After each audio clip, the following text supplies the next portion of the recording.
Welcome into the Eric Zane Show Podcast. Daily show where I discuss news, nonsense, and my personal adventures. So glad you are here again. Welcome. We are hours removed from a busy Wednesday evening. Oh, my God. Plenty of fun to be had. Thank you for being part of it if you were there or maybe just there in spirit. Holy shit. It was quite an event. Let's get right into it. At around 5:30, 5:40, we went into Who Are These Justins? A little bit of background. That guy was on Free Beer and Hot Wings after I left. When this story started to percolate about him doing a podcast, I was like, well, I should invite him on my show. We should chit chat. And that'll be that. Make an ally. No response. Sent him a note on Messenger. Then I noticed when he was launching the podcast, he made his email available. I reached out to him on that as well. Nothing. So what do you do when that happens? You actually utter the word, fuck him. I'm just going to do my thing, and he's going to be part of the roasting world and the Who Are These universe. Which, again, I can't take credit for that. That's all Carl. Which, by the way, in September, I will be at the live Who Are These podcast show in Detroit, and I want you to go meet me there. Don't ride with me. And see the show live at the Magic Bag. Who Are These Live? .com. Nope, that's not right. Anyway, go to whoarethespodcast.com and there's a link to get tickets for that event at the Magic Bag in Ferndale, Michigan. So anyway, I'm like, okay, fuck it. I'm just going to do a review show of this guy because I listened to it and it was tough. This guy who he's very, very full of himself about where he's been and where he's taken himself in his broadcast career. And I think flat out that it's a miracle that he's managed to do that. This guy may be a wizard behind the scenes, but there is no way in fucking hell he should be anywhere near a microphone. No. The world is not ready. So after being ignored, I was like, all right, let's just do the show. So we got to work. Check. So, with that in mind, reached out to Ben, began coming up with the audio. I heard yesterday, just before we got started, from Nick, who has a background in radio. And apparently he had made friends with Justin years before when they worked in Seattle. So just before we're ready to go live, a few hours before, Nick writes, hey, I just had a long talk with my old pal Justin from Free Beer and Hot Wings. We worked together back in Seattle. I told him you are reviewing his show today. He said that he never got your note when you reached out. Now, I am not buying that. That's bullshit. I do not believe that. Apparently, he has a ton of unread messages everywhere from everyone reaching out. If you ever did want to get in touch with him, I can make it happen. He's a really good dude. I told him it might get rough, but just roll with it, and it'll be good for him. LOL. Now this is before Nick heard what we did to Justin. I mean, we brutalized him. At this point, I had put in hours and hours of work, a couple, maybe 2 hours of reviewing and pulling the clips and writing what I wanted to write and how I was going to talk about it on the show. So I'm like, well, okay, here's the conundrum. It's difficult for me to review a person if there's like a connection. Like in the event that we spoke, and let's say we really hit it off, and I really liked him. I would have a harder time ripping him a new asshole. But I just put in all that time, and I was excited about the content that we had to review, that I'm like, hey, it's kind of past. The moment is gone. You know, and I wrote back, I go, oh man, I don't know. It's going to be bad. Holy fuck. So brutal. Let's wait and see. It'll be very funny, though, the review. And I hope it was. Nick says, oh, I can't wait to hear it. Have fun. I'll be listening. I think he was actually in the audience live when we were doing it on Patreon. Right now, there's a handful of people that can actually get it on Patreon if they've subscribed to the $10 a month or have the free trial. I will make the audio available in the next day or so. I can't actually put a timeline on it because I'm so stupidly busy on the back half of the next few days being a French fry cook. But, okay. First off, one of the things that caught a lot of attention, both good and bad,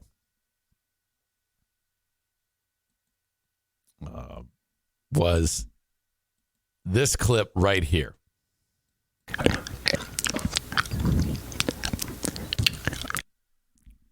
Now, those are mouth noises that Justin makes. When he talks, he does all that, all those wet clicks and slurps and splats and gross shit like that. And I kid you not, that was from the first 2 or 3 minutes of his first show. And I pulled them, connected them all together, and then amplified them.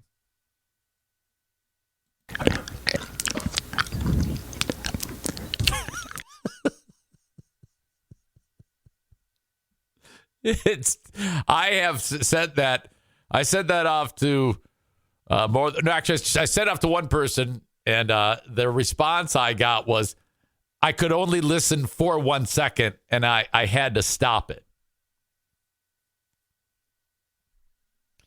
Tyler says, I can't decide what was more boner killing, Kelly's laugh track or Justin's wet pussy mouth.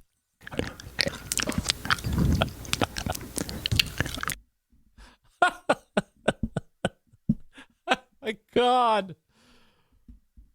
One of the other things that struck me was the over editing. Where is that clip?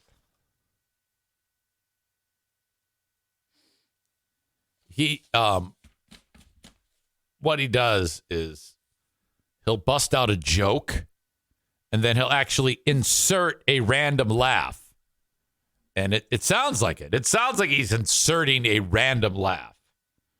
He edits it in a way that it's over-edited. Words are banged together. There's no pauses. There's nothing natural about the speaking pattern. And it's you don't realize it till it's burning into your brain, and then it's actually fatiguing you. After sitting down for 30 minutes, to listen to the 30-minute show, and it took about 2 hours to get through it all and lift what I wanted, I felt beat up.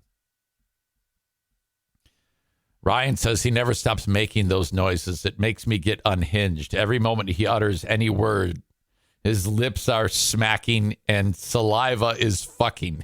I can't.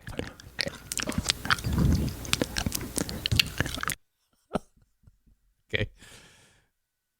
This is an example of the laugh insertion. I have never slept like that. I mean, damn. Who needs Lunesta when you got yourself some crack?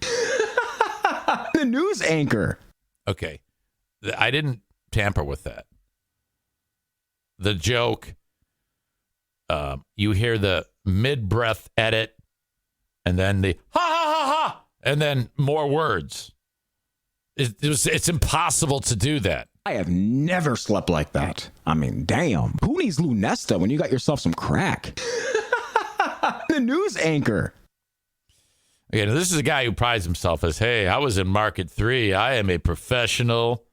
I am so this. I am so that. There was one point in his show, he's like, I was embarrassed that I had to go and do a podcast. He actually admitted that. Corey points out, yes, you can actually hear the cuts, the edits. One of the things about editing, if I finish a sentence and then during the natural course of what I'm saying, I'm exaggerating, but if I breathe in, if my edit is halfway through me taking in the air, that's what it sounds like. You have to go to where I either am starting to take the breath and you can't hear me sucking in the air, or after.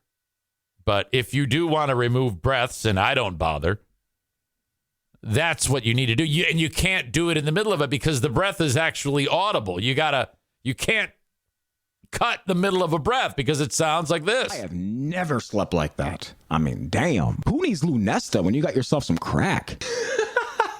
The news anchor. Ryan writes, it's incredibly fascinating to me that this guy was in market 3 and clearly never received any vocal coaching.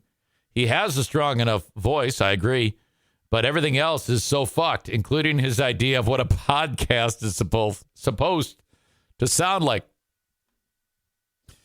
Speaking of Ryan, Ryan reached out to me and he says this. Ryan writes, who are these? Justin's had me puking. The fucking sounds. Yeah, it's a great show. The best part was when you edited yourself in the style of Justin.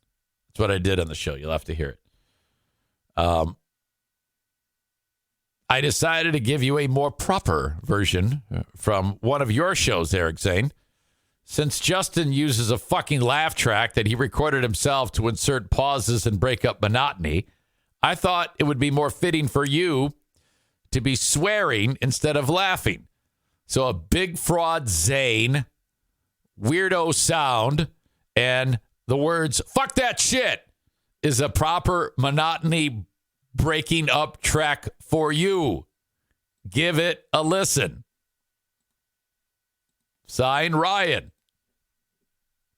Here's that. This is about a minute long. It's from a story about a local orthodontist who likes to look at child porno. Oh, my God. As soon as they discover child porno, they start to cooperate with authority. This guy's like, oh, yeah, I got your back, man. I'll make sure that your computer's clean of all child porno. Fuck that shit. This fucking idiot is brilliant when it comes to adjusting teeth of people. What a fucking idiot. Calls upon a dude who immediately finds tons of child porno, according to police, says to the cops, hey, we got a child porno with this Dr. Shannon here. We think he's into kids. They bust him. I guess they approached him. Cops are looking at the words he said after it was brought up, supposedly incriminated himself with his, well, I guess you found it. I guess that means I'm guilty. Fuck that shit.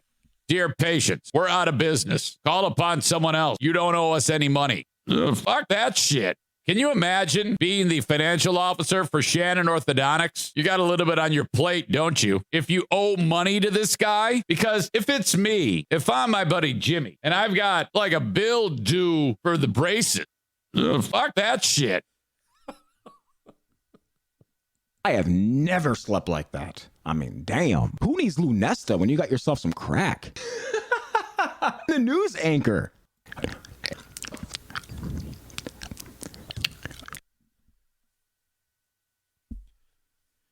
Kenny writes, this is if Eric went to the school of Justin for new podcasts. Corey says he sounds like Andrew Tate in the beginning. Aram says, this sounds like AI.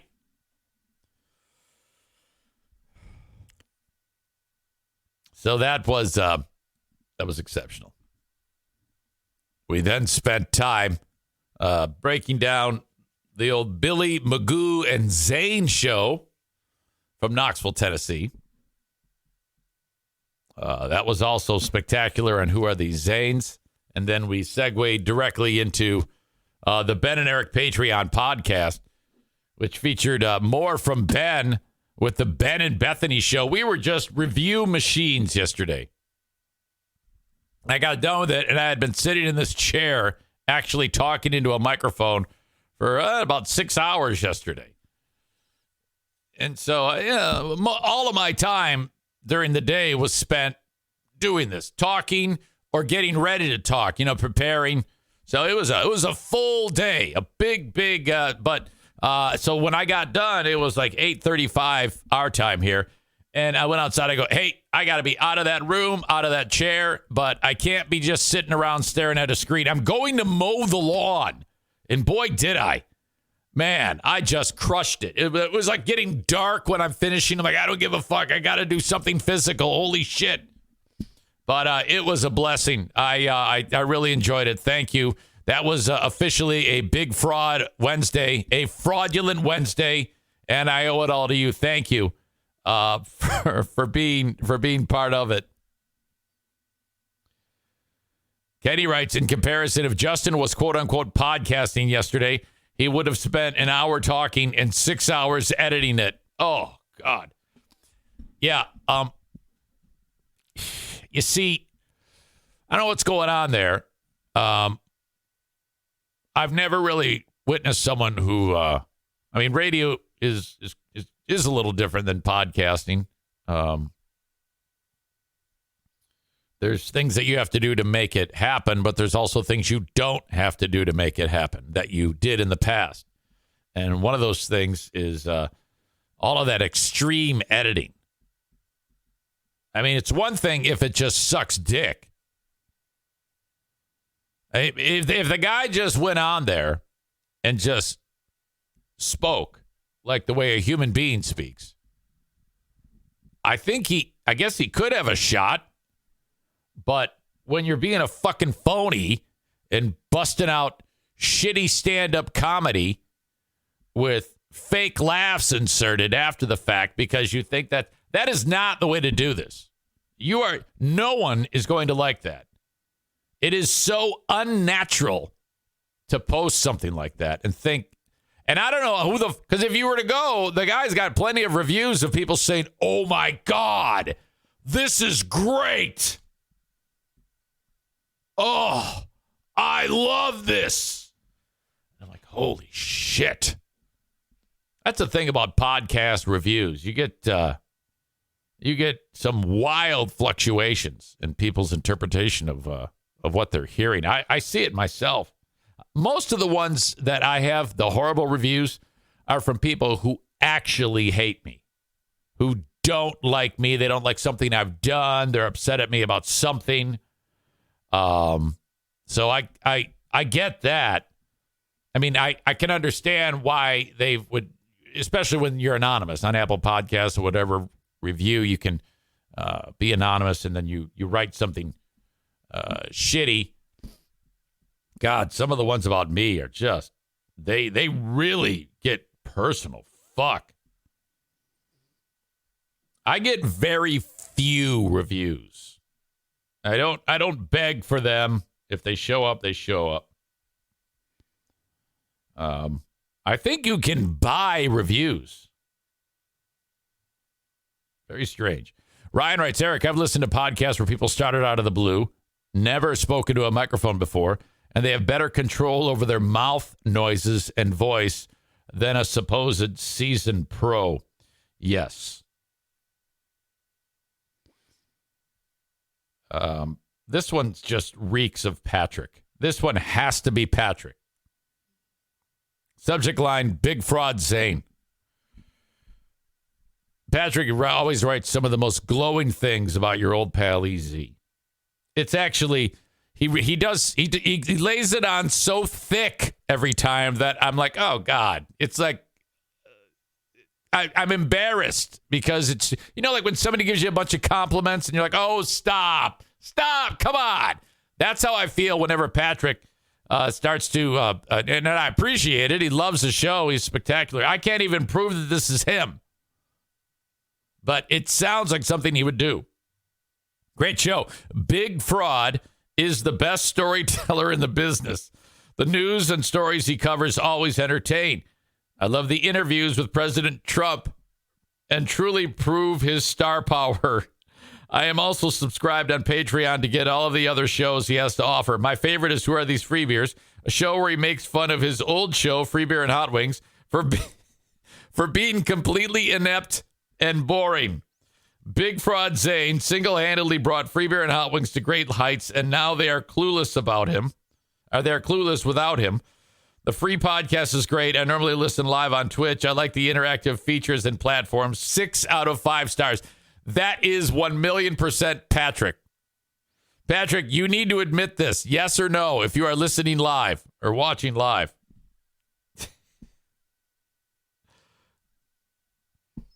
Yep. He just says, yep, I did write that. Of course you did.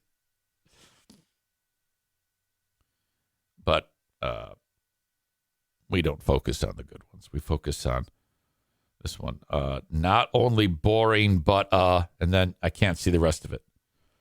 I've even read this one before, but it's devastating. I thought I would enjoy this podcast since I'm a longtime Free Beer and Hot Wings listener, but this is something of a different story. Something of a different sort. It's not entertaining, at least not for me.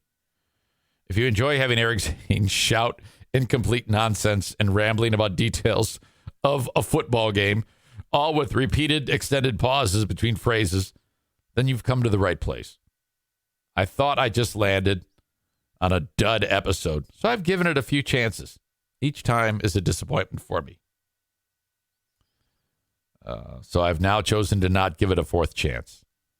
Best of luck to you, Eric Zane. Podcast garbage. Little man. Hey, I know I'm little, so what? Little show. Huge inferiority complex. I'm not sure I can define an inferiority complex. What does that mean? Does that mean that I lash out at people when I feel that they are bigger than me? I don't know. And then he says mediocre show at best, but that's only if you like to listen to someone talk about burned bridges in his wake, taking zero accountability for anything that went wrong, as well as trashing listeners that stopped listening. Okay, I think that might be a former Zaniac.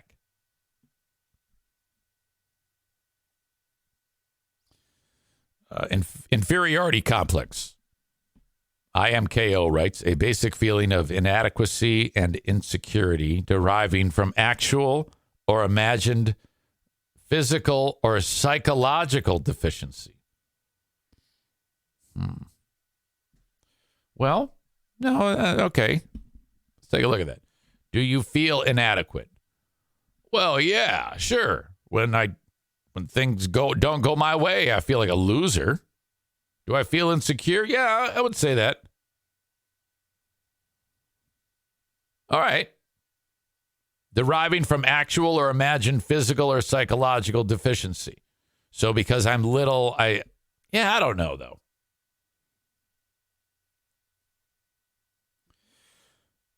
Poison for the soul. If you like listening to a bitter old man throw a tantrum, yelling nonsense to himself in his closet, this is the podcast for you. I hope he finds peace one day.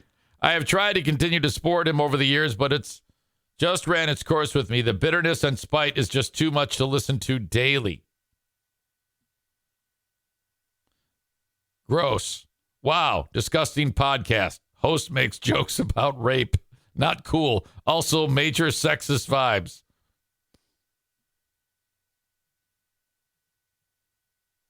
This person's pissed about politics. Boring is an understatement. What a waste of time. Boring interviews done by a stupid child. We don't need to hear your voice every day about the idiots in your family. God damn it. Now, the thing I've noticed about the reviews is when they first hit, they bother me. And then as time passes, I'm still here, and they don't bother me as much. Because I'm still here. I'm still trying. I'm still doing this. So whatever. Who gives a fuck?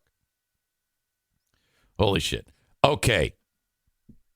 Thank you for being part of what we did on Patreon yesterday. Now, this show, this free podcast, as you know, happens every day right here, Monday through Friday. If you want the full show in its entirety, the thing to do is to pick it up on Twitch. So download the Twitch app on your mobile device and then search Eric Zane Live, all one word.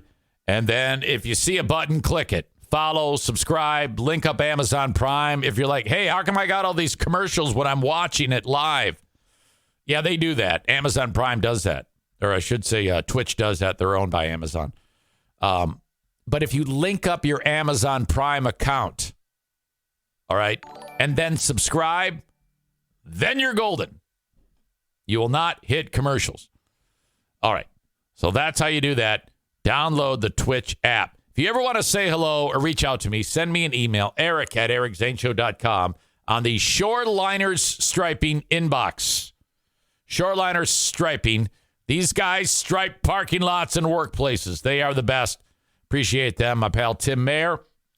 Shorelinerstriping.com. If you also need to have the athletic field striped, perhaps, if you're an AD or you know an AD from one of the local schools or associations or whatever, and you need an athletic field striped, that Shoreliner Striping does it. The inside of a building, if you need, like sometimes on a warehouse floor or manufacturing, you need to have certain areas striped, work zones, safety zones, things like that. Shoreliners does that. Shorelinerstriping.com in the great state of Michigan. They will travel for you. The full podcast, the audio podcast, is available wherever you download shows. I guess throw a review at it. You know, we got to go and read some more of those. Wherever you download shows, download and subscribe to the Eric Zane Show Podcast. I have a Patreon, which you can access for free to take a listen to some of the stuff I talked, or, well, hell, all the things on Patreon are there for you, and you can sign up for free on a 7-day free trial. Patreon.com/Eric Zane. You need to put in a payment form when you do that, and you'll be all good to go. And then after 7 days, it will charge you, unless if you cancel it. If you cancel it, then you're good, okay? So thank you so much for that. Patreon.com/Eric Zane. Have a great day, though. If you're watching on Facebook and Twitter, I won't see you. But if you want, check out the rest of the show on Twitter. Oh, boy. On Twitch. Jesus. All right. Twitch and Facebook brought to you by Irvine's Auto Repair, Grand Rapids Hybrid and EV. Twitter brought to you by Blue Frost IT. Brian says, I used to compliment you until you told me to fuck off and stop it.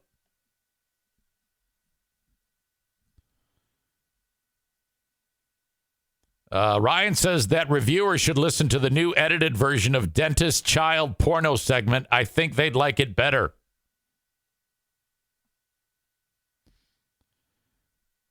All right. We had a big crowd last night watching the show, the Ben and Eric Patreon podcast. We might even be knocking on the door of like 15 people in the live audience. That was great. Really enjoyed it. Okay. A lot more to get to today, but I have to, get into this fucking Carly Russell thing. A couple of things. This is the woman in Alabama who went missing and then turned up 49 hours later and said, oh, yeah, I was abducted. And no one is believing this crazy chick, but no one is really coming out and saying it. They're kind of saying it, but they're not really saying it. Now, I'm pretty sure she did something illegal. Okay? If you call 911 and report a crime, and then there is no crime or there's no emergency, if you call 911 and report an emergency and there is no emergency, you can get in trouble for that. And if you then make it seem like you were kidnapped and you say you were kidnapped and you lie to the police and say, hey, I was kidnapped, but you weren't kidnapped and it's all bullshit, you can't do that. Now, in this chick's world, all she has to do is say, well, I already gave my statement. That's the truth. I'm not talking to you about it anymore. You shouldn't be able to do that. But I think she's attempting this. I don't know if she'll be successful. But they have clammed up now, the family and her. And now the cops are like, well, they haven't come 100% out and said it, but they've said it, that this is all bullshit. Now, there was a press conference yesterday where the chief of police provided some more details. And when I say provided more details, what I mean is he gave fucking more ammunition that this is all a crock of shit. And one of the things I noticed in all of these sound bites and clips and stories is everybody is handling this so carefully and just trying to not do anything aggressive. And I think that is because this is a black and white issue. If you go after this aggressively and say she's lying or say anything that I would say, you're fucked. You can't do that. And that's kind of stupid. So let me just say, for the record, for every person that's, because this is what I keep hearing. First and foremost, we're just glad that Carly's okay. That is the number one concern is Carly's physical and mental well-being. We got a great result here. Carly's back home. Thank Jesus. Oh, my God. Okay. So, there's a couple of little funny things that we're still trying to work out. But we're just glad she's okay. And that's it. That's all we have to say. Now, translation is, that fucking bitch is lying her ass off. All right? And all of this is bullshit.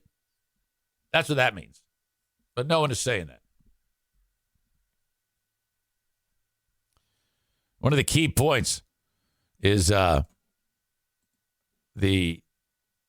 she searched online on her phone all sorts of shit, like really stupid sounding.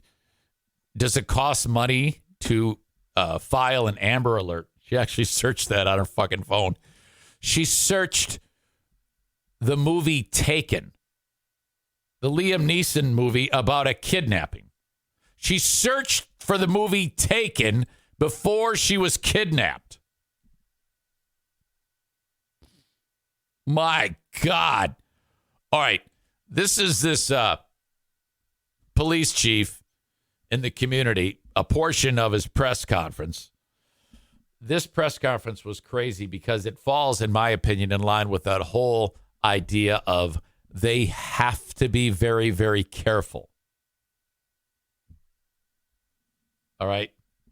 They have to be careful as to what they're saying. And so this chief is like, I am presenting facts. These are all facts. And all of these facts lead one to believe that this is all bullshit. Here we go. Detectives continue analyzing data from Carly's cell phone that was left behind at the scene. We enlisted the help of the United States Secret Service in conducting this analysis. Part of what data includes several internet searches in the days leading up to their disappearance that I think are very relevant to this case. On July... This guy has a mouth like Justin. I keep hearing smacks and slurps and burps. 11th at 7:30 a.m., the term, you have to pay for an Amber Alert was searched.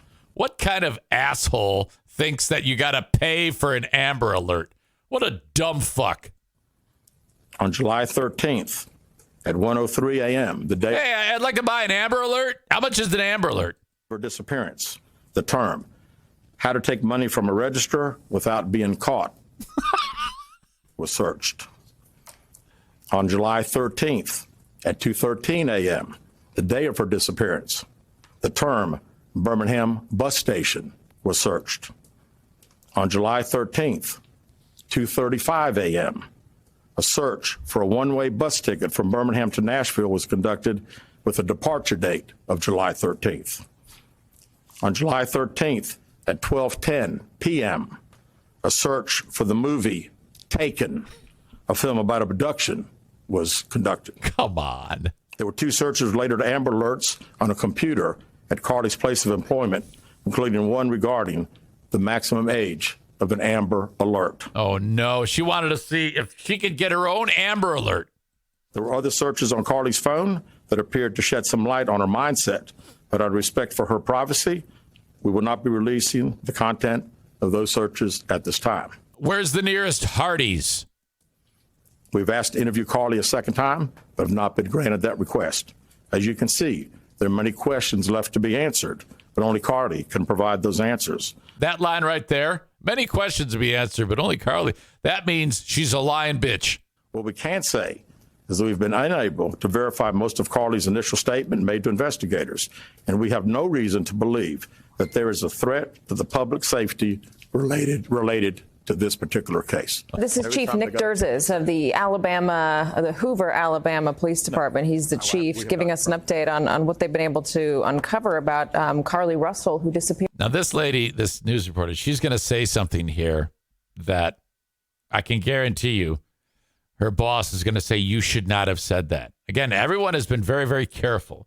No one has come. I haven't heard one person come out and say what she's about to say right here. She's not reading. She's just presenting the news and talking about what she just heard. Appeared on Thursday. She said she was driving down the highway. She saw a toddler, a boy, in a T-shirt and what appeared to be a diaper on the side of the road. And she pulled over, called 911, told them about it. And then when cops got there, they found that she was missing. Her wig was there. Her car was there. Her food order was still in the car. They didn't know. That's a miracle. What happened to her? Everybody was looking for this woman, Carly Russell. She appeared back at her house on Saturday. And so police have been trying to figure out what happened in that time. And they've uncovered some interesting stuff that appears to suggest, it appears from this news conference, that she potentially made this up. Yeah. And was that so hard? It was like pulling it out of her. She didn't want to do it, but she's like, I can't help it. This is so fucked up. Of course she made it all up. This is the first time I've heard anybody in all this bullshit 1 week say that she made it all up. And she'll probably get sued. That she took a dark bathrobe from her place of employment before she got into the car. That she took granola bars and Cheez-Its. She bought them from Target. And those 2 things were not in the car when they got to the side of the road. Then they looked at her search history and they found internet searches where she was Googling Amber Alerts. She was Googling how to take money from a register without being caught. Where's the Birmingham bus station? Googling one-way tickets from Birmingham to Nashville. Hey, Carly. Hey, what's up, baby? It's me, Kitty. Look, I got a great idea. You get yourself a bus ticket. Ow! Damn, are you good? Are you a nurse that knows how to massage? Because my back hurts. Anyway, you're going to get some snacks, and I'll meet you at the bus station. What do you say? Come on. Also, Googling. I think she's cute as hell. She is really attractive, in my opinion. The movie Taken, which is a movie about being abducted. So it appears that they potentially might have a case in the future about a future against Carly Russell, but they say that so far they are not even thinking about charges. We're obviously going to follow this and bring you any updates as they come. But I don't. Yeah, because we're just happy she's okay. She's okay. In the press conference, it was tough to hear, but I wanted to hear the question about what does it take for someone to actually break the law in any type of endeavor like this. Like if someone calls in, I mean, actually ask that question. Now we're moving past, hey, is she okay? And where was she? How do you go about, and is it worth it? Is there anything? Because basically at this point, I mean, if she's broken the law, it's not a gigantic breaking of the law, but it is breaking the law. You know, I think the harm done is already, I think the harm has already been done. There's no person on the planet, including this chick's mom and dad, who believes her. There's no way. They're just protecting her now because that's their daughter. In my opinion, it probably would make sense for the cops to just not pursue this anymore. Leave it alone. She's already fucked. Her name is, Birmingham is not a big town, and everybody's going to know her. Aram says, what if someone during that time was really kidnapped and died? Yeah, I mean, I get that. The whole what if game, though, to what end? Are we just trying to lock a person up? I mean, she's obviously fucked up. But they're going to look at every possible avenue. Is it really worth it? Because it's going to become a race issue is going to emerge from this. And those cops may not want, the prosecutor might not want anything to do with that type of, dynamic. That's my guess. They'll be like, is it really worth it to make an example of her? And this is what we have to, because you know that's going to happen.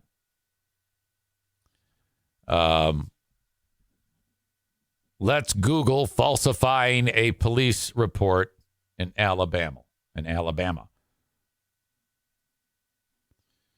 Kenny adds, Ashley has a good point. That alone means she needs to have some charges against her. Well, maybe. But again, it's all a matter of, is it worth it? It's picking your fight, picking your battle. It's kind of like a marriage. Like, shit happens around here all the time. Do I bust Diana's balls about it? No. Because you just want to keep things. If I'm the cops, I approach her and say, look, we could very easily investigate this further and get to the bottom of this. But we're choosing to ignore this because you are a huge pain in the ass. Okay? I'm guessing that's what they're thinking. I predict nothing will happen further. They'll act like this is still an open thing. But, and in the long run, in all seriousness, this hurts the black community. And like I was talking about, the point being made about where black communities, like, how come white chicks, everybody loses their mind when the pretty blonde white girl gets abducted, but there are thousands and thousands of black women that disappear now, and holy shit, nothing is done. And then, we have yet another example of a black person lying. Jussie Smollett. I'll even go so far as to say Bubba Wallace is a fucking liar. All that bullshit that he put everybody through over a pull on the garage door at the fucking track, asshole. And then this crazy bitch.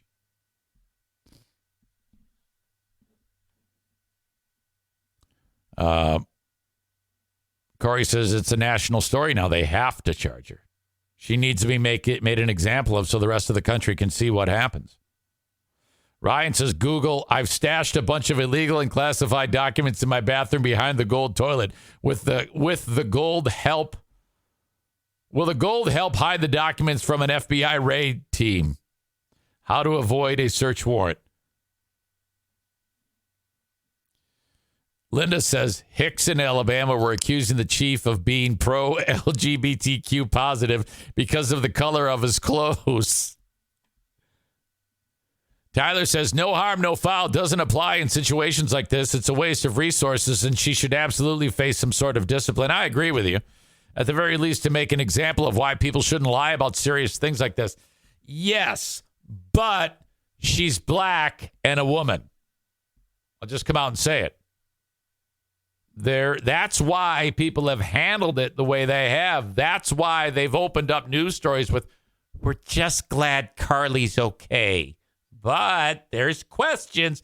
They're being careful because of the color of her skin. Now, you know me. I'm as pro-equality as anybody can be. But that is what's happening here. It's because of race. Ashley says, I feel like the black community is going to push the issue now, like she's going to be disowned. Oh, I disagree with that completely. We're talking about the cops versus a black person. First of all, black people don't talk to cops. It just doesn't happen.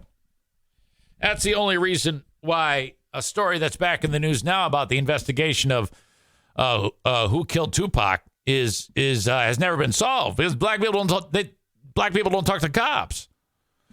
That's a fucking hard and fast rule. Chris says Bubba Wallace is a fuck. I agree.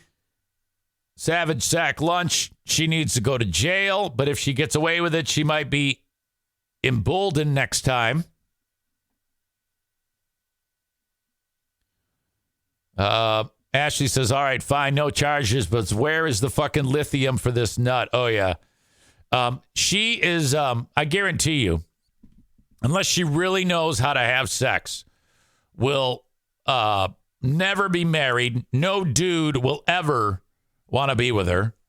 And no one's going to trust her ever. She won't be able to get a job. So that's also something that the cops are probably like, oh, she's going to be punished. Believe us, she will be punished.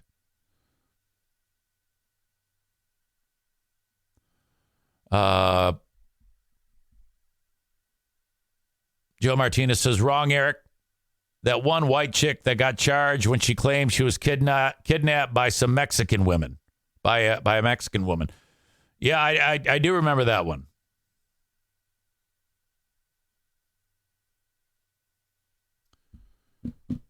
Tyler says, what a crazy bitch. She borderline incited a panic in that community and will face zero repercussions. Let's just fill out asshole of the day.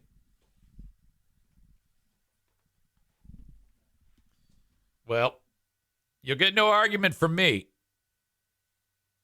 I wish I had come out sooner and said she's making it all up. Can you imagine if 1 second after the story broke 1 week ago, I said, yeah, she's making it up. You're a racist. Why do you say that? I go, trust me. And if it worked out that way, Jesus. There's one other thing that she said that is just ridiculous. They determined by analyzing her tech, whether it be her phone or her Apple Watch, that when she was actually on the phone with 911 reporting the toddler, she said, yes, there's a toddler on the road walking, has a T-shirt on and a diaper and is walking down the road.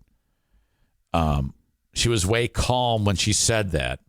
And her location moved 600 yards during that whole phone call. So with that, she's expecting everyone to believe that she's following the toddler slowly as it walks in front of her car. So she's concerned about a toddler, yet she's just watching it walk in front of her car, and the toddler will just walk straight on the side of a very, very busy freeway, doesn't walk into the road, doesn't get scared, walk to the car or walk off of the roadway into the ditch. And then the point, if she was concerned, she would have gotten out and approached the child. She does not do that. That does not happen. She's just calling on the phone. There was no child. She was simply rolling along on the side of the road while talking, making all of that scenario up. That did not happen. Crazy bitch also claimed several other things. In addition to the searches, she said that out of the blue, some guy with orange hair picked her up and said, at first he mumbled something that I'm just here to take care of the baby. And then he snatched Carly and picked her up. Well, I don't know, man. Maybe he has the strength of 10 men. But that's probably the most far-fetched thing out of all of this, that the guy with orange hair picked her up, slung her over his shoulder, and then walked into the woods with her. That's what he says. Or that's what she said. And then she said the next thing she knew, she was in the back of a semi-truck with a baby. And she could hear talking. And there was another woman in there with her. And then the next thing she knows, she is in a residence somewhere. And they strip her naked. And they take photographs of her. And then the next thing she knows, she escaped. And then she ran through a patch of woods, and the woods opened up, and oh my God, I'm at my house, and the home was right there. And then she went home, and of course she got dressed first. She put her clothes back on. She found her clothes and took off, made it home. That's her story. That's what she's saying happened. This makes Jussie Smollett seem like a 100% true story. This is so fucking crazy. Oh, my God. What a sick, psycho bitch this chick is. Motherfucker. I love it. I'm so happy that this happened. Cole says he had a MAGA hat on and yelled, "This is Cumia country." Some of you, maybe 2 or 3, get that reference.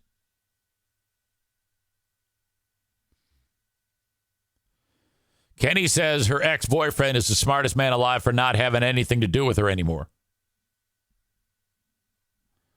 The stripper she was texting is having a great week. All right. Honestly, I don't think we hear anything more about this. All right. The open and live stream brought to you by Irvine's Auto Repair, Grand Rapids Hybrid and EV, 616-532-6600. The multi-talented Megan, multi-talented Jamie, and Eric, and whoever else works there are doing amazing things, and they want to fix your car. So please support my sponsors by supporting them. ER Vines. That's ervines.com, 616-532-6600.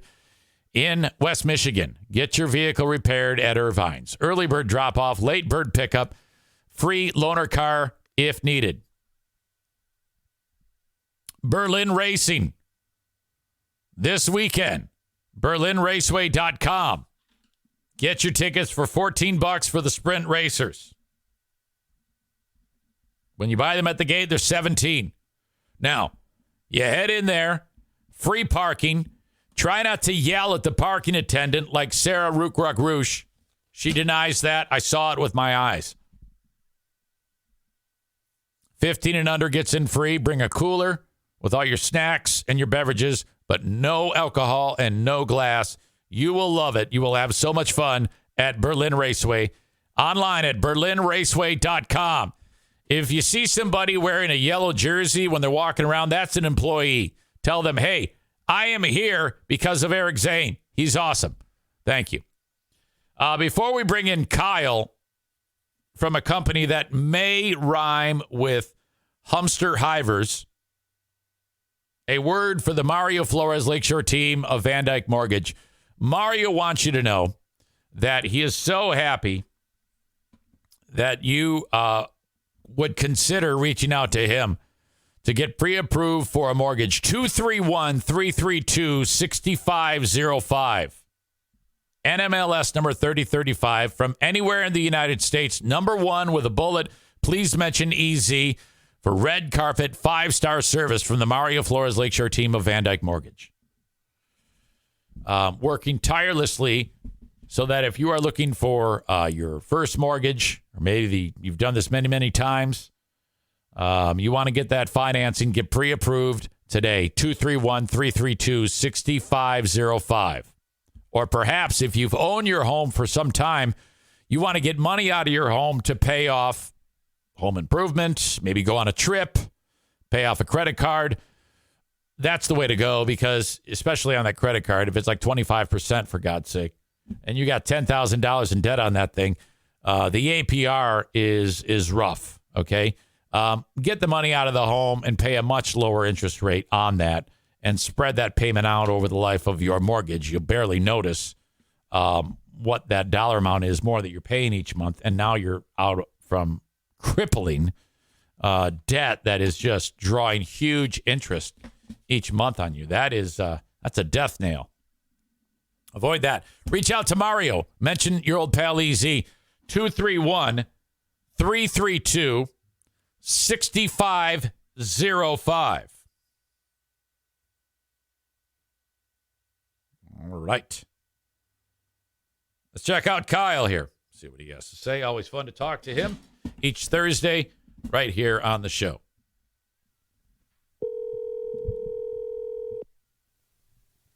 Eric Zane. Eric Zane. Eric Zane. Oh, get serious. Come on now.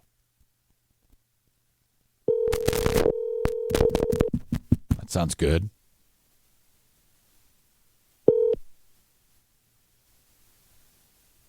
All right. Now I got to send him a text saying, "Call me, Dick." That's annoying. Call me, Dick. Moving on while we wait for that.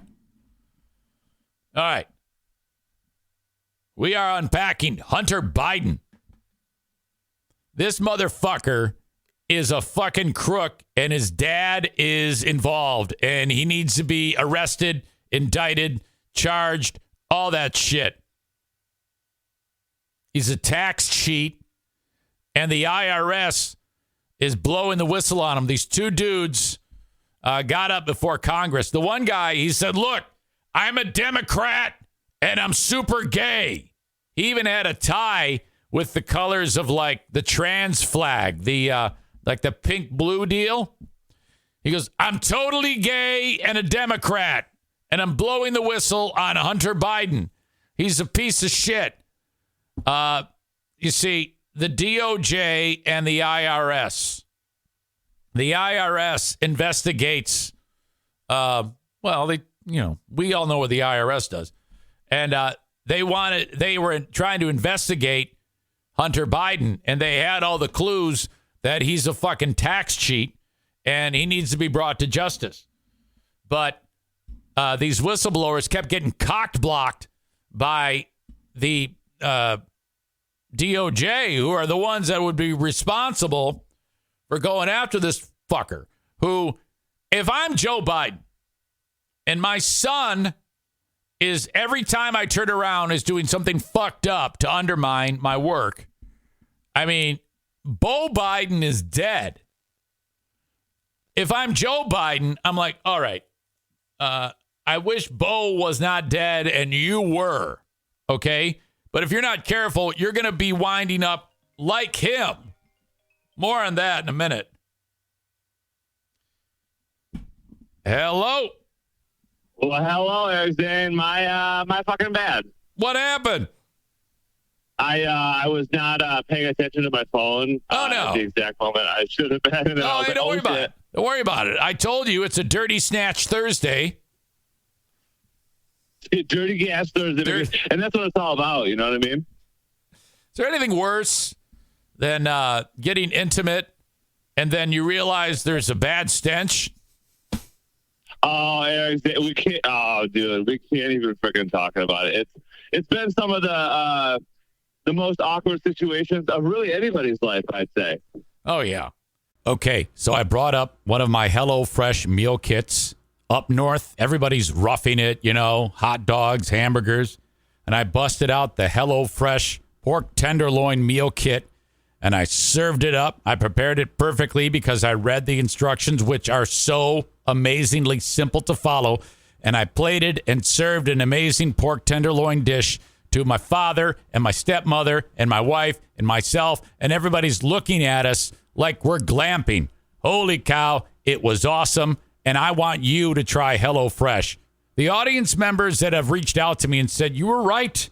This thing is amazing. HelloFresh, the absolute best. The meal kit shows up at your door, and everything you need is inside of it. You don't have to buy even one ingredient. It's all there. All the instructions are simple. This is fun. If you have someone in your house who likes to prepare meals with you, or even if they don't, they're going to love this because it's so fun to combine forces, husband, wife, kids. Bring them all into the mix and have a great time preparing amazing meals with HelloFresh. Now, you can get 16 meals free just by doing this exact thing. Go to HelloFresh.com/Zane16. That's HelloFresh.com/Zane16 and use code Zane16 for 16 free meals and free shipping. Oh my gosh. HelloFresh.com/Zane16 and then use code Zane16 and you can get just that. 16 free meals plus free shipping. Try it out. I swear this will not let you down. You will love it so much that you will sign up again and again and again. And let me know how it goes. Send me an email, Eric@ericzaneshow.com. Tell me about your amazing experience with HelloFresh. I'll never forget when I was in college. I've told this story before. I was relatively new to the game of touching a female's private area. And, well, after that happened, my fucking hand smelled for about 4 days. You know, it's tricky. You know, you got to find yourself. Yeah, you got to find yourself someone who is thinking about it. You know what I mean? Like, someone who's in a shower every once in a while. And you know what else? You know, Eric Zane, you got me fired up now. I'm gonna say this, and I say this to my wife all the time. And she's the first female I've said it to because I am married, so I have like a certain level of fearlessness that I never had before about saying stuff I want to say to women. Sure. So, yeah, I tell my wife all the time, I go, you know, just so you know, when you think back on your life, like, you know, in your past lives, you know, your past relationships, like if you went on a date and, you know, maybe you hadn't showered in 2-3 days, you know, and you were just throwing on the smell good stuff and like makeup and stuff to cover it up, like we know, like we can tell, like as soon as you walk in the room and we hug you or whatever, like we can tell. And she was like, are you serious? I'm like, yeah, like we definitely know you smell kind of like shit. Oh yeah. Well, of course that's not with your current wife, right, Kyle? Oh no, I didn't say that I didn't say that about her specifically. Right. We'll say I was somewhat indirect. Maybe I was using a little public relations. Yeah. But I may or may not have been alluding to her as well. When that happened to me with that incident I was describing, I was living with it was me and two black guys in college, and I'd never had any. This is great for me because I loved rap music, and this is perfect. I'm surrounded by black people. This is great. And when I walked in, the one kid who he was from actually downtown Detroit, Mumford High School. His name was James Skipper. And I told him, I go, Skip. He goes, what up, E? I go, look, dude, I touched this woman's vagina repeatedly. And now I cannot shake. I've been scrubbing my hand with Ajax cleanser. And then a few minutes will pass, and then it will again smell like her vagina. And he wrinkled up his face, and he looked at me, he goes, damn. It's in your paws, E. It's in your paws. That's fucking awesome. So, yes, that's tricky business. I haven't encountered that. I mean, you know, honestly, a little bit of musk is okay when you're because sex is dirty as hell. We all know that. I mean, it's supposed to be. It's supposed to be a little primal. So, you know, If there's just a little bit there to keep you honest, that's one thing. But if it smells, I mean, if you're going at it and there's fucking pelicans circling around the house, that is that's not good. It's you're right, and it is it's damn near a relationship ender. I mean, not like a relationship ender if you're not really in a relationship at the time, but yeah, I mean, it's like when you encounter a stench or a stench or an odor that it's of a certain degree, then you're just dealing with a different type of person. You know what I mean? Right. Because you got like your certain type of people are like, you know what, I'm gonna clean this fucking thing. And then you got some people who are just like, what does it fucking matter? And, you know, we're over here saying it matters a little bit. Oh, yeah, it does matter. It matters. It definitely matters. And the same goes for guys. Guys' ding-dongs can be quite gross, too. But the problem... Oh, for sure. The difference is women, the entire apparatus is closed like, you know, a grilled cheese sandwich. Okay? And a guy... You know, other than his ding-dong being smashed together in the underwear, it has more opportunities for ventilation, you know? Yeah. But I will say, though, there are some air, you know, like right in those crevices, you know, it does get a bit rank, I will say. Yeah, you know what I mean? Like, but yeah, those crevices still remain on the outside of the body. You know what I mean? Once you start getting into the inside of the body, like, those are a different ballgame, those smells. So... we can't have that. You know, it's got to be, you got to be careful, I think. I think that, have you, can you imagine, because you know this has happened in history where a guy has been massively in love with a woman, and then at some point, though, he's got to that deal breaker phase, and he's like, I'm going to have to tell her that I can't marry her unless she starts to take care of her hygiene. And 100%. It had to have happened, dude, especially like the medieval days. Oh, what a conversation that is. Look, your snatch is very smelly. Yeah. I can't even. Yeah. So that's remarkable to me, you know? Now, let me ask you this. So yesterday when you texted me, you said we're going to be talking about dirty gashes tomorrow. So you planned this topic out. Like, you want to talk about dirty gashes. Oh, yeah. Yeah, absolutely. Did something happen to you recently? No. I should say that I am not 100%. It kind of just happened. I don't even know how in the schematic of this conversation.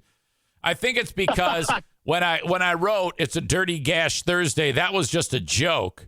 But now that we're onto it, we might as well break it down. This is proof positive that we can talk about anything on this show.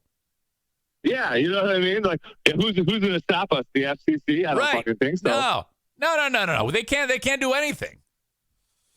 And then you know we'll end up as like guest stars on like 96.9 or something. They'll be like, yeah, we heard you guys talking about dirty gashes. And I'd be like, yeah, you know, that's how we roll. Oh, yeah. Dude, I have, as more and more time passes with me not doing a morning radio show, we're going on 5 years now.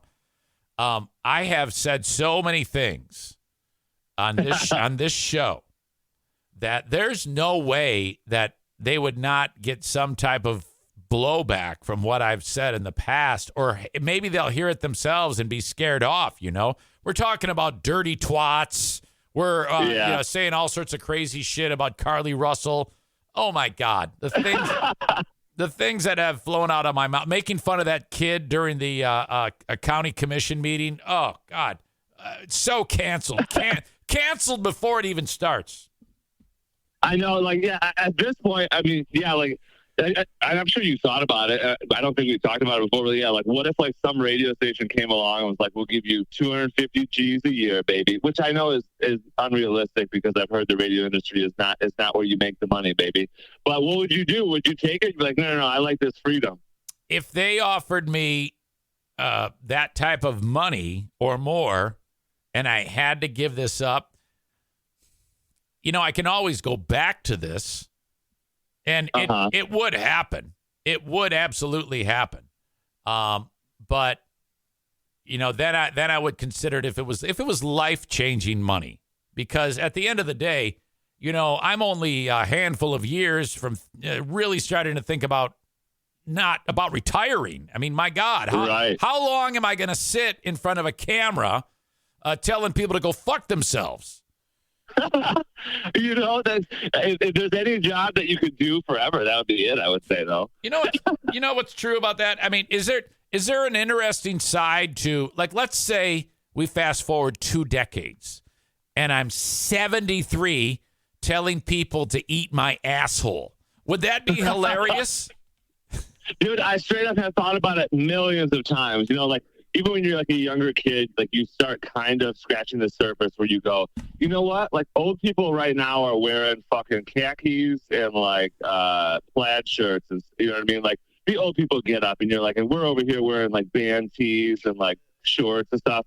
So you start thinking about, you're like, definitely when my generation gets older, we'll probably be wearing like some young looking shit. But then it does evolve into that conversation of like, what is our culture going to be like as old people? Like when I'm fucking old, dude, I plan to be exactly like this, but just like wrinkly. Like I'll be swearing at the grandkids, dude. I don't care. You know what I mean? Just talking about pussies and asses and stuff. Yeah. Like, who cares?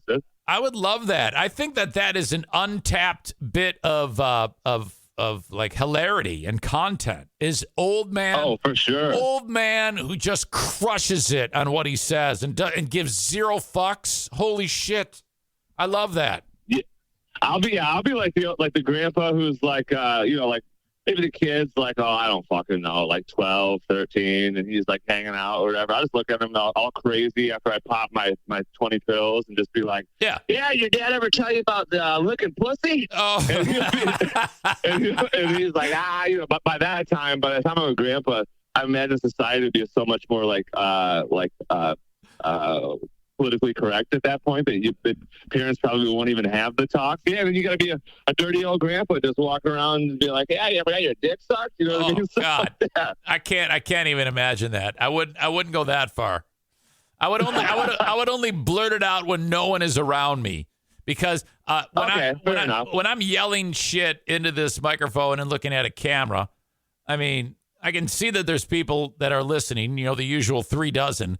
But at the same time, they're not here with me, you know? Right. I'm almost more reserved when we're doing a show where there's actually a live audience. Like when we do the Ben and Eric podcast, I can see people's faces. So I'm getting reactions to what I'm saying. And then I'm like, oh, they didn't like that. Fuck. And then I'm like, squeamish about it, or I'm apprehensive to say something fucked up. I see what we got going on here. See, I feel like I would actually thrive, and if it was like if I had a live audience in front of me, I'd probably be like better. Like when I'm doing the podcast, I feel like I would be like on the Chibians, just going nuts, baby. Well, I like a crowd though. That's just me. Yeah, but then if you say something and you know it's funny and they don't react, and it's like, well, what the fuck is wrong with you? That's funny. Laugh, you dicks. Yeah. Well, yeah. There's nothing wrong with that either. There is comedy, I will say, in self-deprecating, but like aiming the self-deprecating at the receiver. You know what I mean? Yep. Oh yeah. Absolutely. Have you been following anything in the world in the last week since we last spoke? Zane, actually, I have. There's nothing, dude. There's like nothing going on. At least that's piques my interest, but I do want to tell you this is a beautiful story, and I'll tell you why it's a beautiful story, because it highlights that even all of the universe's creatures, when they come across me, they know that like, this guy's fucking wild, and this is a perfect example why. So last Friday, I was out in the truck, came back at noon because I was going to interview a guy, right? So like I'm outside and I go into the building to interview the guy, and like I shake his hand and like I'm going to sit down, but I have boxer briefs on, right? And I feel like this pinch in my leg, and I'm like, oh fuck. I just tell the guy, I'm like, yeah, I think I got some of my leg hairs caught in like my briefs or something, and just pulled them out, and he was like, oh man, that's the worst. Anyways, I'm talking to him, but then I go later and I went to pull out my phone out of my pocket, and guess what, Eric Zane? It was a fucking bee, dude. So somehow a bee cataclysmically, if that's not a fucking word, he flew into my fucking. It is. He somehow flew into my pants, into my left pocket, which, I mean, I'm looking at like the entrance to my pocket now. It's not huge. So he flies in there somehow. And then as I sit down, he's like, well, I got to get the fuck out of here. So he starts stinging. And then I got to look like a nut job in front of this guy as I fling a bee out of my pocket. Oh my God. Yeah. So, anyways, I'm still trying to get the stinger out of there. I'm not going to walk around my house naked with mustard on my leg. You know what I mean? Oh no, dude, the stinger's not in there. It probably came out, and that had to hurt like hell. Holy shit! It wasn't. Well, I got like a somewhat of a higher pain tolerance. So like I just literally thought, I was like, hey, I just ripped some hairs out of my legs. But then when I saw that bee, I was like, that fucker was in there just attacking, baby. That's crazy. Jesus, but how did the guy react when there was a bee that you're pulling it out of there? Oh, he thought it was hilarious. He was younger, like a younger dude, so he thought it was hilarious. I thought it was kind of funny because I'm like, what are the fucking chances of that? You know what I mean? Are you hiring him? Have you made a decision yet? No, we couldn't actually. We reached out to the insurance company. He's too young, so. Oh, fuck. How old was he? 17?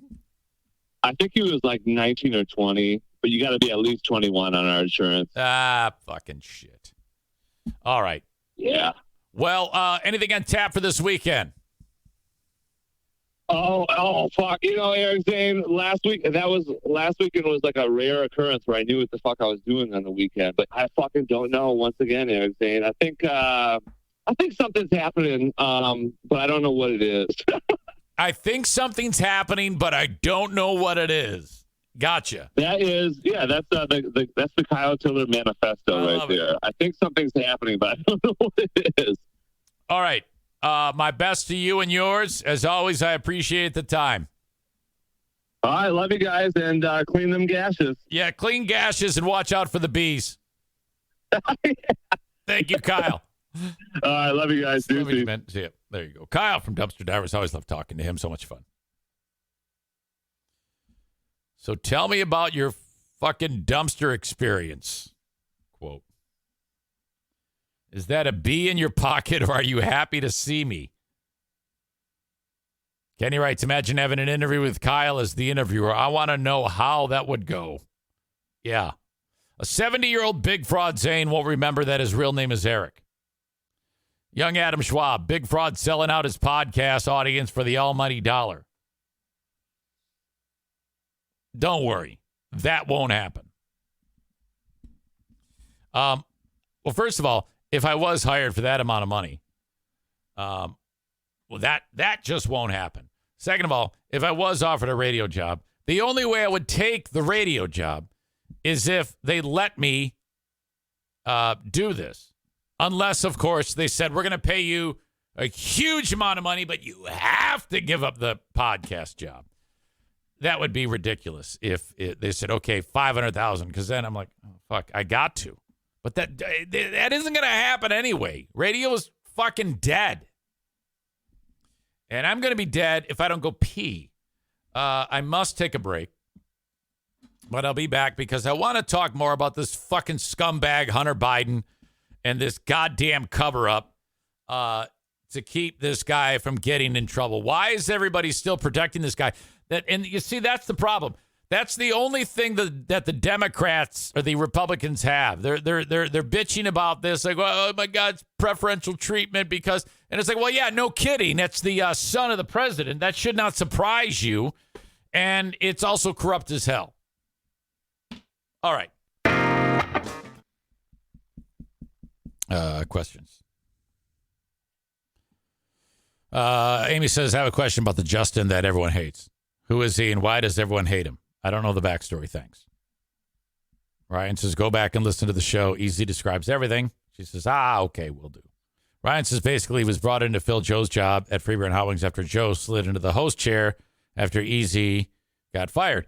Thanks, Ryan. Justin is the guy that Zane got a job for. That Zane got a job for at FBHW by getting fired. A spot opened up. He then quit FBHW to go to Chicago for some radio gig and has since been canned. The thing about him is, I mean, everybody says, oh, he's so nice. And he might be. I don't know. I have no idea. I've never spoken to him. But he drew an unbelievable amount of negativity because of his particular behavior on the show there. a lot of one-upsmanship. You know, I mean, first of all, it's not his fault that Free Beer and Hot Wings said, here's a microphone. Go ahead and use it. That has been a complaint that I've had about that show for a long time. And not everyone should get a microphone, but yet that's what they do. Even though they have a number of people on that show who are not qualified to use a microphone or in the past have been the same way. So they give this guy a fucking loaded weapon and, hey, go ahead, do it. And he every story seems so preposterously, so much of a lie and silly and nonsense that everybody turned on the guy. Cole says, is it better to be on one station in Chicago or 40 stations the size of Grand Rapids? I would say 40 stations the size of Grand Rapids. It is better for job security. But I would guess that this is my theory, that he started to feel like he was being squeezed or disliked because it just seems so crazy to me, the things that he would put the audience through. I don't know. I'm just speaking completely out of school. I don't think anybody liked that guy. All right. So get this. And I'm doing this because it's appropriate for me to talk about this Hunter Biden. If I ignore Hunter Biden, I'm a phony too. You can't ignore something like this. The IRS whistleblowers, these two dudes, one of them is a gay guy, Democrat, says, this is bullshit. He should be we have investigated him. Now, why is he not being why is he not facing the music by the Department of Justice? And they believe that it's because he is the son of Joe Biden. And I have a hard time not seeing it that way. And you know who else I'm going to say is great here? Marjorie Taylor Greene. You give her a lot of shit, but now she's got her teeth sunk into something that actually is worth it, and she is not going to let go. I would like to present this to the committee. This is showing Hunter Biden paying for a victim's United flight from L.A. to Dulles. All this stuff came out in the investigation. This is a Senate subcommittee hearing. She's taking the key horrible points, blowing them up to hold, and proving that not only is he should he be busted for this tax issue, but what he does on his day-to-day dealings with people. And in this case, it's paying for sex across state lines, which is trafficking. I believe this is a violation of the Mann Act. This is Hunter Biden's, this is his proof that he bought the ticket. He bought it for this woman right here. Who appears to be nude. He flew her from Los Angeles to Washington on June 14th, flew her back to Los Angeles, California on June 15th of 2018. And I would like to point out that if he was purchasing her a plane ticket for sex and traveling across state lines, do you believe that to be a violation of the Mann Act, Mr. Ziegler? So I can talk to... That's the IRS whistleblower, the gay guy. Specifically what's in my transcript regarding the Mann Act. So I know we were compiling the information together.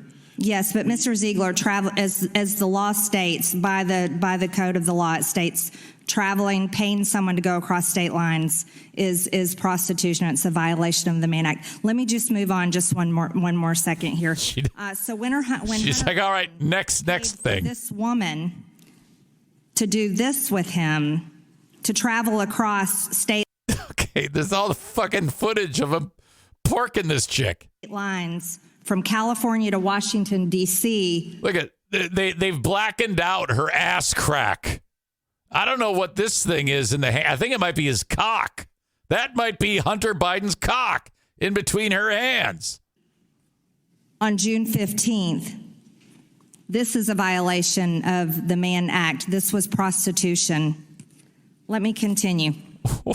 Did Hunter Biden also... Now, there's a bunch of people on the left who are saying, can you believe that Marjorie Taylor Greene showed nude pictures of Hunter Biden? It's like, well, who gives a fuck? Use his company, Owasco PC, to pay prostitutes. Can you hold on one second? Chairman? Yeah, we'll give you this additional time back. Thank you. This guy's, I don't know what this guy's doing.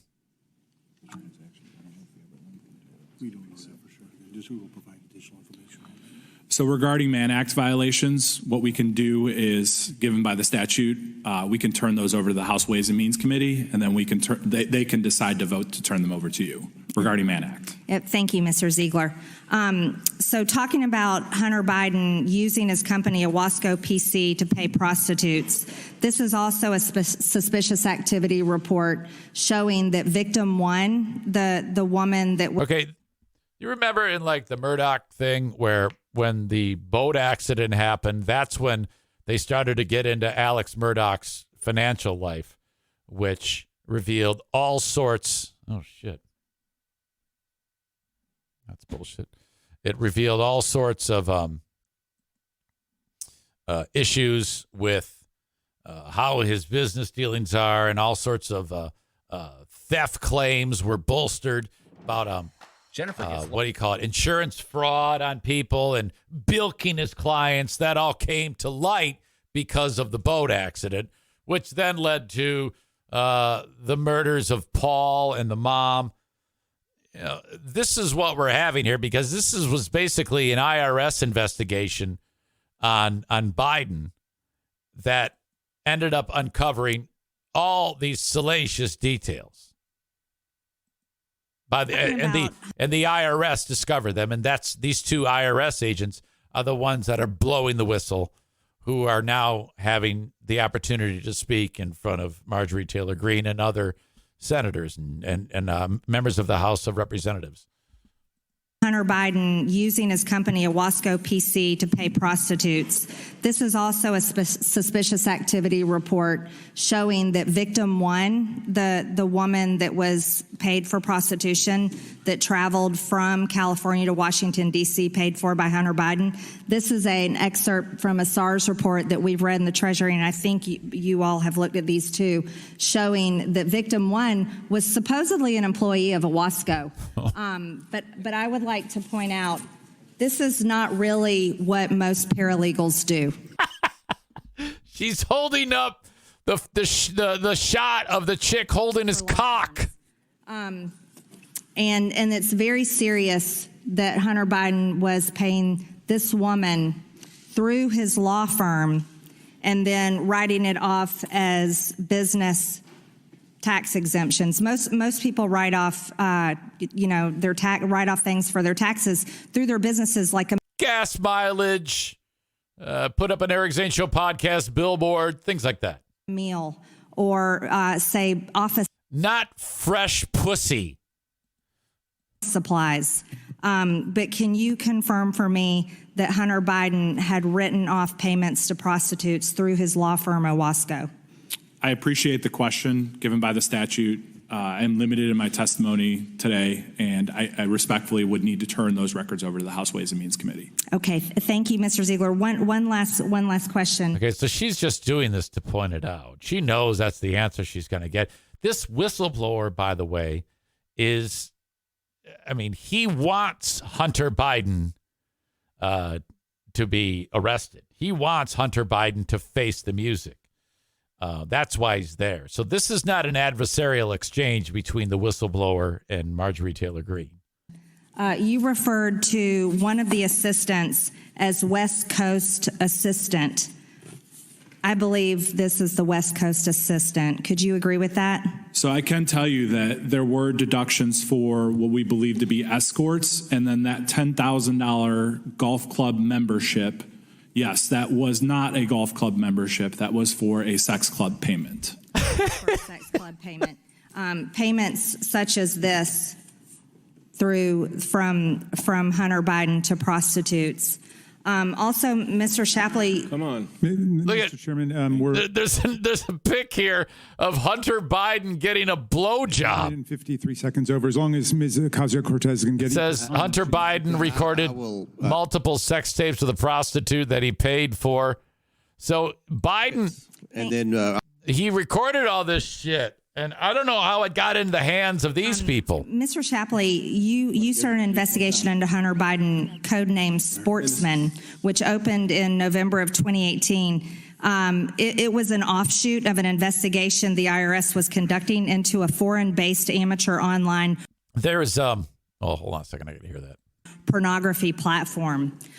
This is evidence of Hunter Biden making sex tapes. Excuse me, this is my time.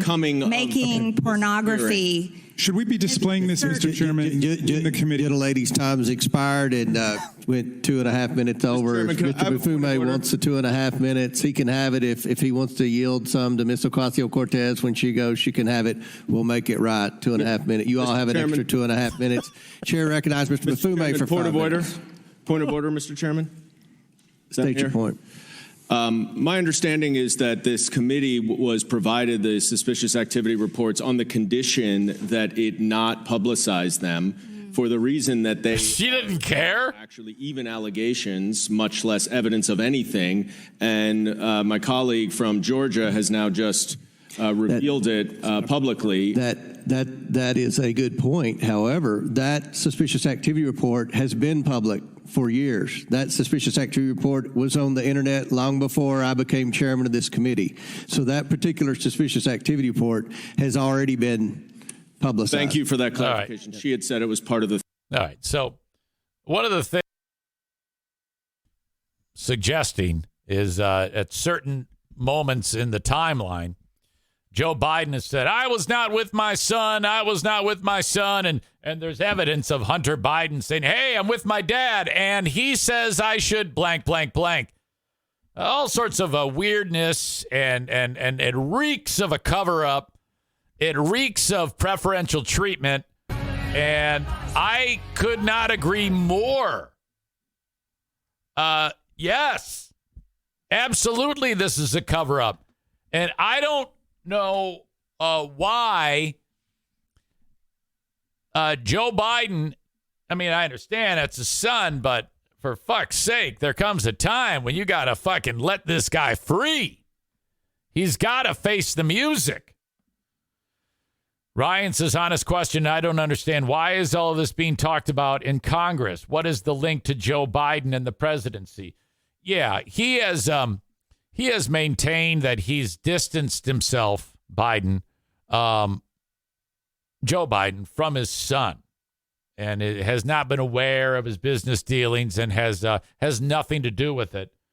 And that has come up as they think he's lying about that. Now, I don't know if that's breaking any law, but ethically, which is a big deal. I mean, how many times have we looked at Republicans and said, ethically, they're destructive. We gotta stop this. I mean, it goes both ways. I mean, if Democrats are gonna be on their high horse talking about we gotta fight for what's good in the world and we gotta do right by our fellow man and we gotta love and we gotta help and all this other stuff that all sounds great. But if the commander in chief is in on the whole damn gig with covering up the indiscretions of the son, it's a little weird. There's an ethics issue there. Okay?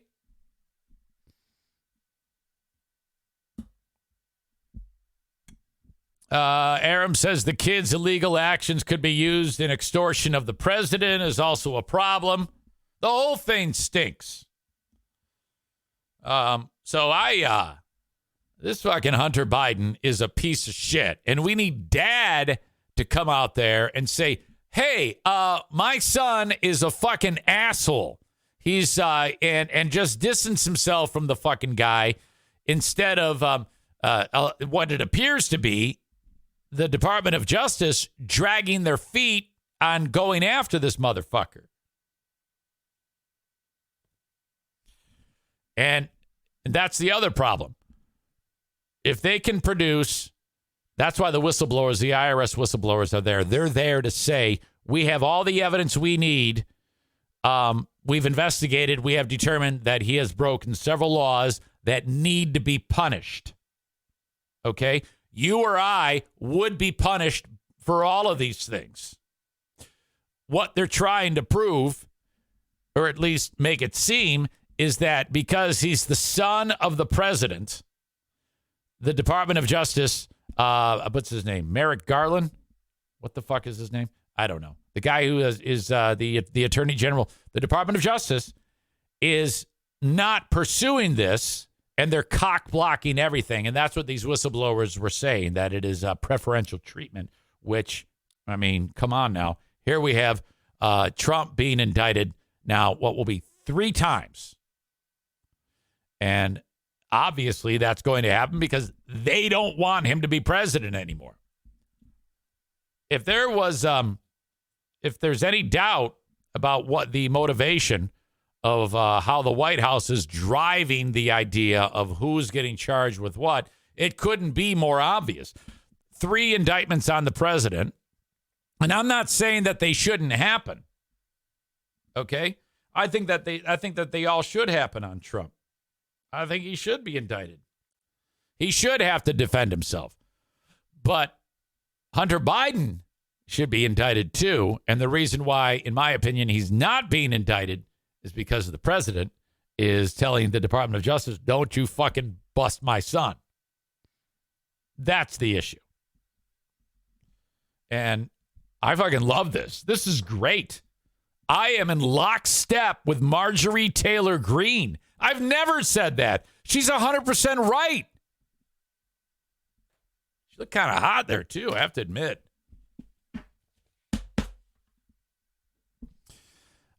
Savage Sack Lunch says, the father shouldn't be punished for the sins of the son. But, yeah, Hunter Biden should go to jail. Well, okay. But what if the father is getting in the way and cock-blocking the Department of Justice and keeping them from doing their job? That's the problem. They're trying to determine that right now. And they're very close. Now, ask yourself, in the grand scheme of things, you got Trump indicted for paying off porn star.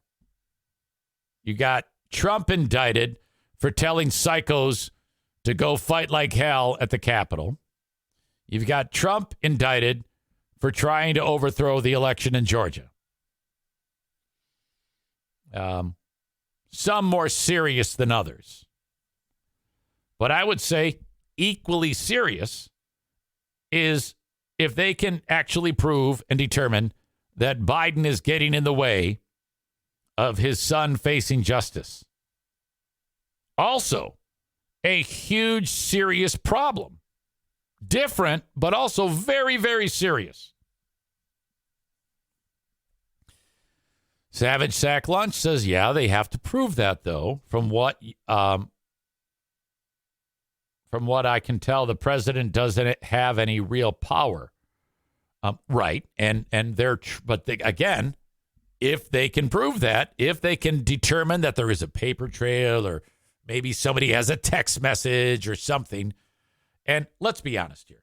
He did. He is. Biden is doing that. There's no doubt in my mind.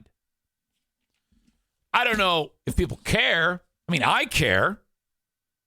I love it when people who fuck up have to be held accountable. You or I would. Why would anybody, whether they love Biden or love Trump, be opposed to them facing the music?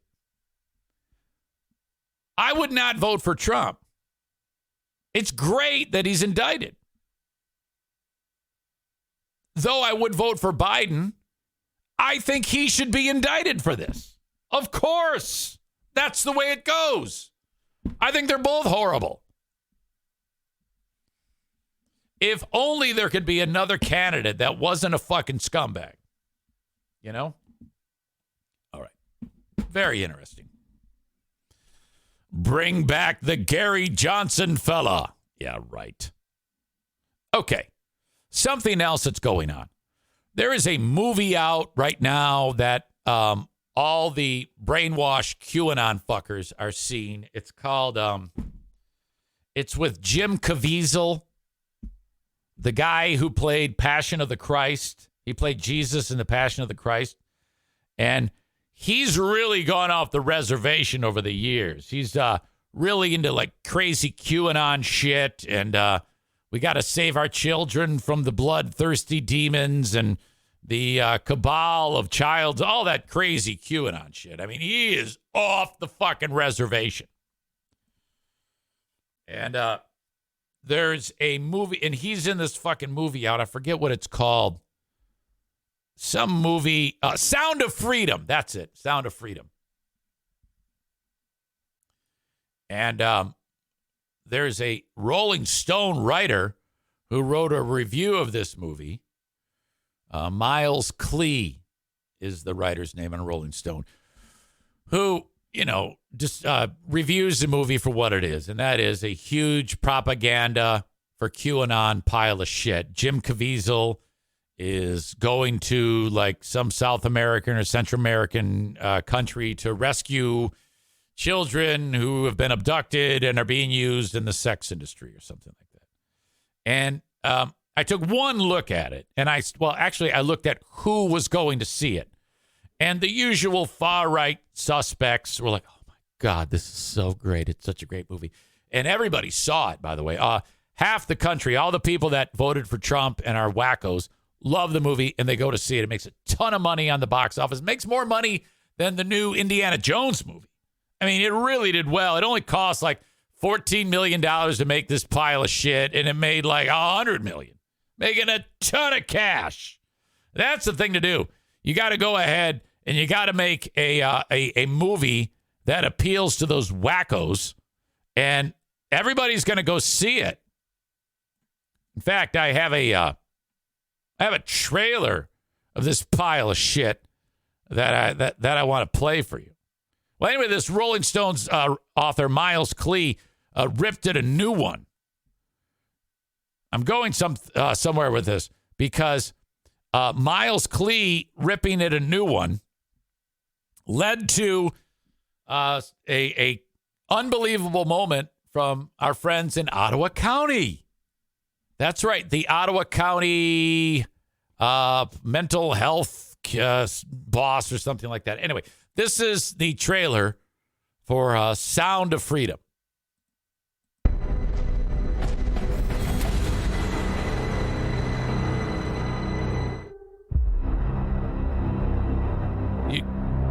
How'd that make you feel? Giving a child his freedom. Felt good. You have been at this for 12 years. My country 'tis of thee. Why are you doing it?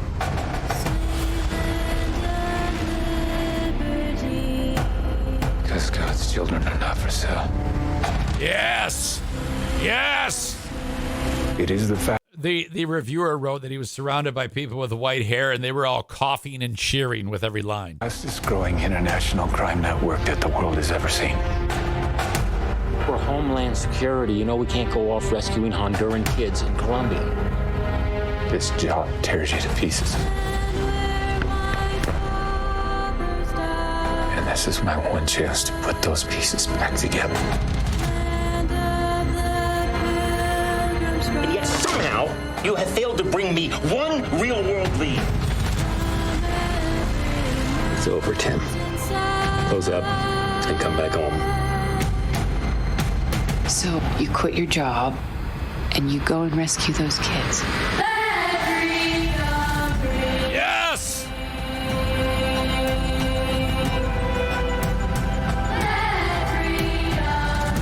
South of that river is all rebel territory. No one goes in. What if this was your daughter? All right, I can't watch anymore. Anyway, Rolling Stone writer ripped it a new one. It was a great review. It was hilarious about how implausible it is, how corny it is, how much of a propaganda film it is for QAnon. And don't let the edited nicely together trailer fool you. This movie is for brainwashed simpletons who are fucking idiots. So Miles Klee made this review, and this guy who works for Ottawa County wrote about it. A relatively new Ottawa County Community Mental Health Board member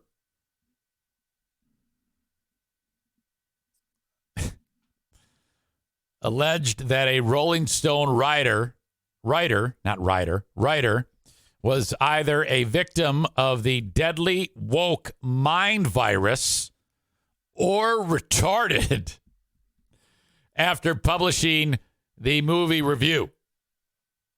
In the July 17th email titled Mental Illness to Rolling Stone staff writer Miles Klee, Ottawa County Community Mental Health Board member Jason Monroe told Klee that he's possibly retarded and that if he was, there is no solution.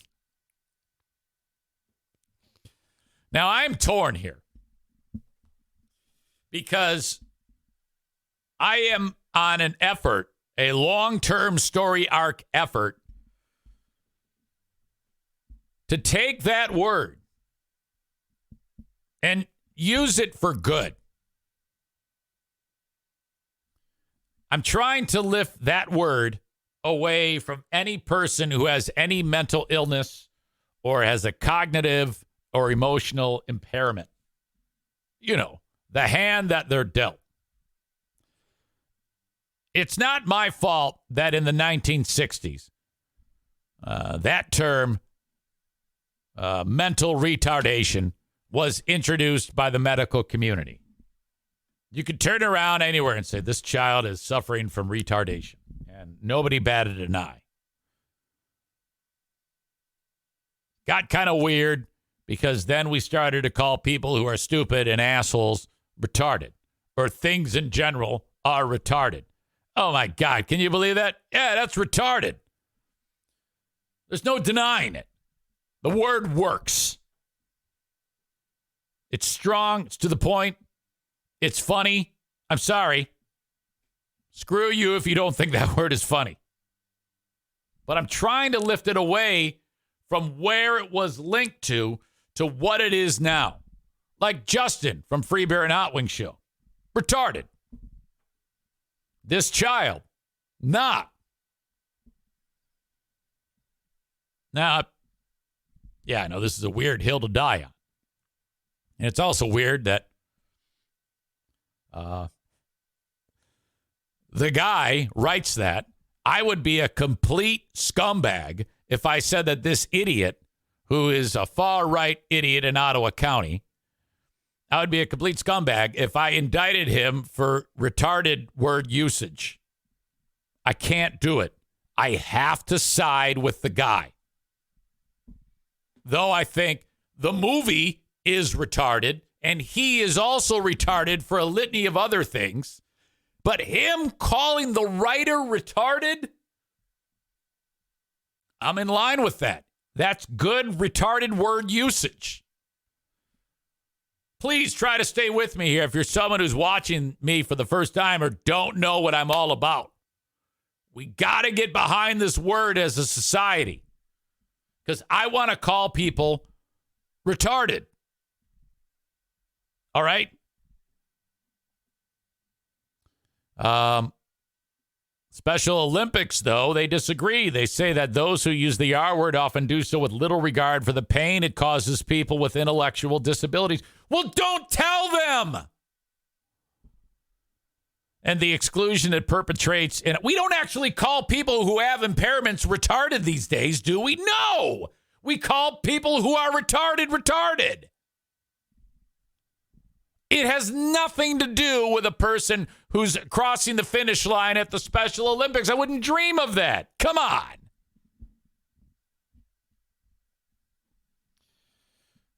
But people generally want to eliminate this word. That makes me sad. Klee, the writer, Miles Klee, released a screenshot of Monroe's email on Twitter.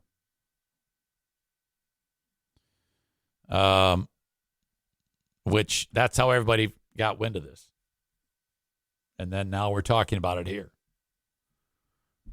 Monroe told MLive, the Grand Rapids Press, his comments came after Clee's July 7th review of the film Sound of Freedom.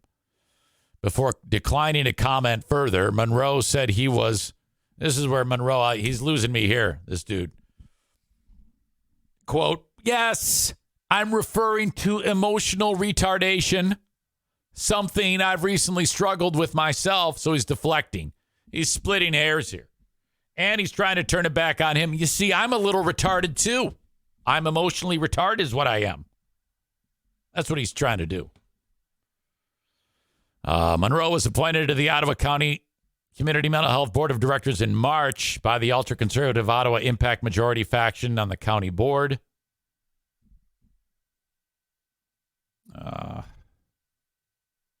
In his application to serve on the board, Monroe said he wanted to be appointed to help other people and to help my community better understand alcoholism and addiction. All right. He listed his experiences as having done a, quote, lot of volunteer work and an interest in doing more. Community Mental Health Board Chair Robert Brown, in a statement, said the organization is dedicated to treating all people in a dignified and respectful manner. You see, I would not. Not all people deserve to be treated in a dignified and respectful manner. All of the people in Ottawa Impact do not deserve to be treated in a dignified and respectful manner because they're retarded. We do not support the use of any word or phrase that perpetrates a stigmatization of prejudice against individuals with intellectual or developmental disabilities or the communities we serve, Brown wrote. He's not. We will continue to inform and educate our board members, staff, and the public about the importance of the words we use. Well, that sounds woke. Do you see it all comes back around? You can't be sitting there and be accusing people every time you talk of, we're not going to be woke here. And then your own guy has to turn around and give the woke speech to the guy who says he's never going to be woke. That's woke.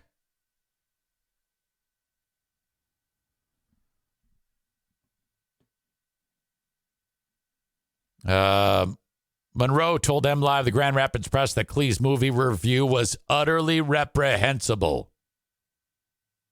That's bullshit. It was a great review. That movie's a stinking pile of shit. All right. I'll link it up. The movies, here's what we've learned.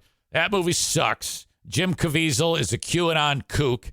Anybody who watches it is a psychopath.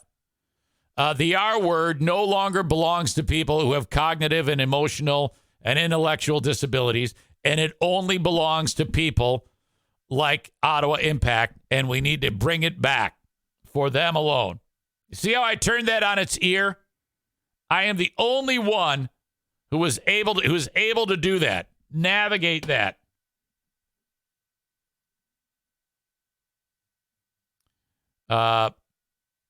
IMKO says Louis C.K. did a bit about this with the word F rhymes with maggot. All right. Brilliant minds think alike.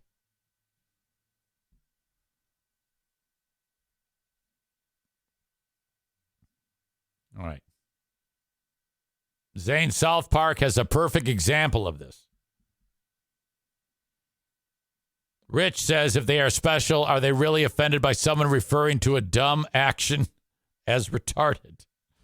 Zane will be flying a retard flag at the next Ottawa County meeting. All of what I've said here is yet another reason of why I will never be hired. Never, ever hired on a radio station.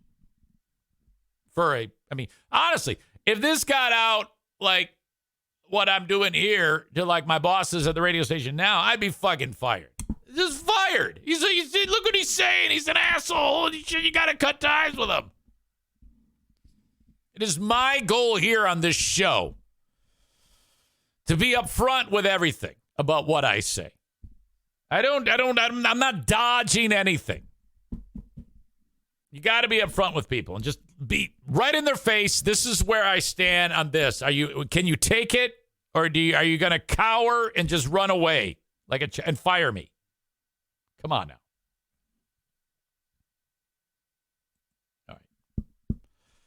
All Get a T-shirt. You can get it at ericzaneshow.com. Click merch. Thank you to Joe Martinez from A&E Heating and Cooling. 616-516-8579 is the number. 616-516-8579 is the number. I'm going to want to see those phone lines lighten up. City of Warren. Call Joe to get the AC tuned up. Warm months, you need that thing running right. If you don't, you run the risk of it breaking down. And it will run less efficiently. It'll work harder for longer, costing you more money in electricity. Okay? Have it running at the optimum level so it can be as efficient as possible and minimize the risk for a breakdown. And all that is giving Joe $79 once a year to get the AC tuned up. That's it. 616-516-8579. Okay, O'Neill's having a dream. I'm going to turn up the microphone really loud. But I gotta whisper.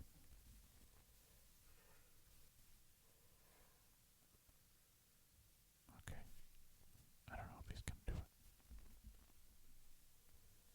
He was making little grunts. Okay, I don't think he's going to do it. He started to.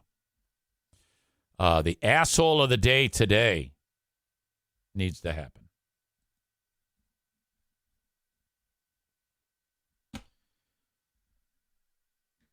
Yesterday, we had the mayor of Wyoming, Michigan. Oh, my God. Nothing more about that. That was a dude who tried to overturn the election in Michigan.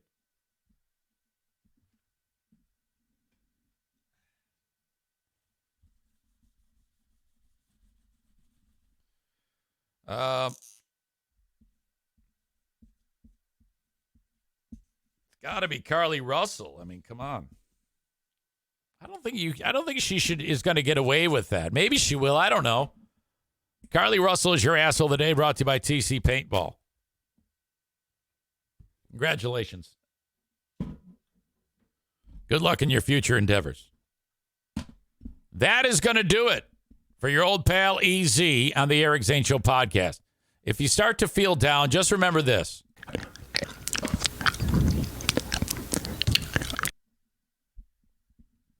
Keep reaching for the stars. Thank you so much, folks. I appreciate you.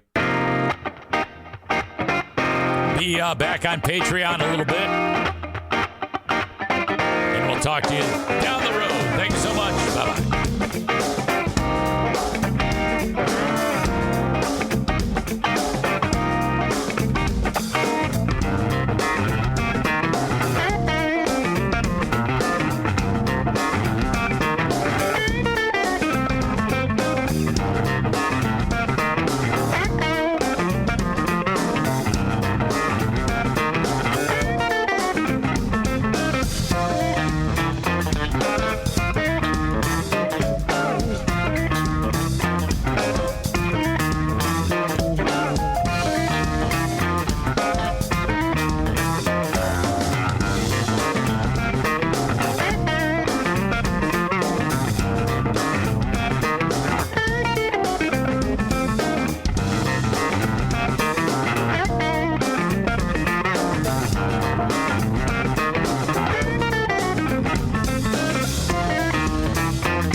Let me tell you, you make Kevin James look like Daniel Day-Lewis. Now, in case you were wondering, Trump may think he's the booger diggity, but he's about as explosive as a wet fart on a summer day.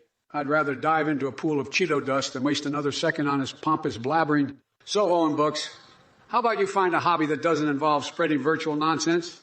Maybe try using that bowl of yours to catch your own tears of mediocrity.